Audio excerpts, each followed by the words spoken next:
ராதே கிருஷ்ணா. எல்லாருக்கும் அக்ஷய திருதியை ஆசீர்வாதங்கள்.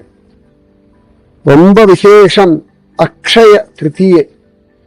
அக்ஷயமா நமக்கு எல்லாருக்கும் நல்லது செய்யக்கூடிய ஒரு நாள் இந்த அக்ஷய திருதியை. அக்ஷய திருதியை மகாத்மியம்.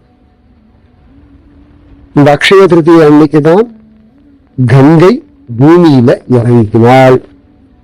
அக்ஷய திருதியை தான் பரசுராம ஜெயந்தி.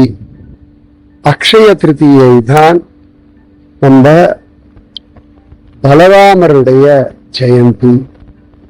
அக்ஷய திருதியை தான் சிம்ஹாச்சலம் வராக நரசிம்மர் தன்னுடைய சந்தனம் எல்லாம் இல்லாமல் நிஜஸ்வரூபமா காட்சி கொடுக்கக்கூடிய அக்ஷய திருதியை தான் ஸ்ரீ ஜெகநாதனுடைய ரதம் ஆரம்பிக்கிற நாள் இன்னைக்குதான். ரதத்துடைய வேலைகளை அப்புறமா சூரியன் அக்ஷய பாத்திரம் கொடுத்த நாள் இன்று. ஆதிசங்கர பகவத் பாதர் ஜோரா கனகதாராஸ்தம் தங்க நெல்லிக்கனி மழை பொழிஞ்ச நாள் இன்று. வேதவியாசர் மகாபாரதம் எழுத ஆரம்பிச்ச நாள் அக்ஷய திருதியை. சார் சோட்டா சார் தாம்னு சொல்லக்கூடிய யமுனோத்ரி கங்கோத்ரி கேதார் பத்ரி திறக்கிறதுக்கான நாள் அக்ஷய திருதியை.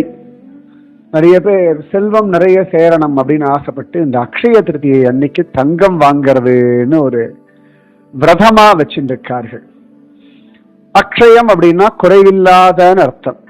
வேத இதிகாச புராணங்கள்ல எங்கேயுமே தங்கம் வாங்கணும் அப்படின்றதுக்கான ஒரு சம்பவமும் காண கிடைக்கல. அதனால இங்க தங்கத்தை பத்தி ஒரு பேச்சே கிடையாது.